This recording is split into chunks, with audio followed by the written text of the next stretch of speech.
ఎంతమైనా అప్పటి నుంచే ఉండేది ఫస్ట్ నుంచి లేకుండా ఉండే అలా ఉంటే కుంకుమోదం పైన ఉంటుంది లేకుండా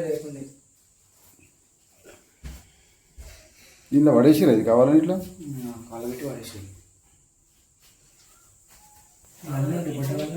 పెట్టేసారు ఆడలో పెద్ద పడేసారు ఇష్టం పడి పోసారు.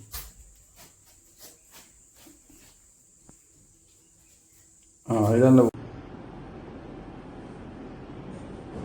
అందరికీ జై శ్రీరామ్.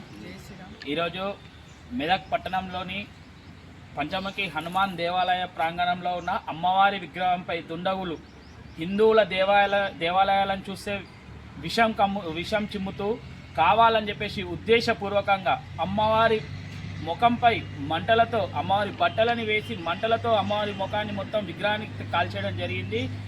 ఎంత దౌర్భాగ్యమైన పరిస్థితి అంటే ఇది నెల లోపల ఒక 5 నుంచి 6 దేవాలయాలపై దాడులు జరగడం.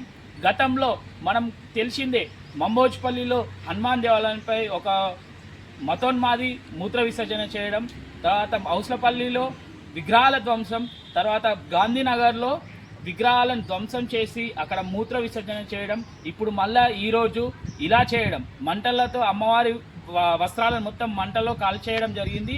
అమ్మవారి విగ్రహాన్ని కూడా కాల్చేయడం జరిగింది. చాలా అంటే చాలా బాధాకరమైన విషయం.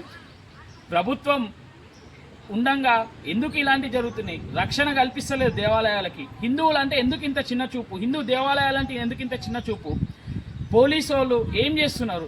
పోలీసులు ఉన్నారు, మేము ఏదో ఒకరిని చూపిస్తాము పట్టిస్తాము అని చెప్పేసి అప్పటి మట్టుకి సర్ది చెప్పడమే తప్ప భవిష్యత్తులో ఇలాంటి జరగకుండా ఏం చేయలేకపోతున్నారు.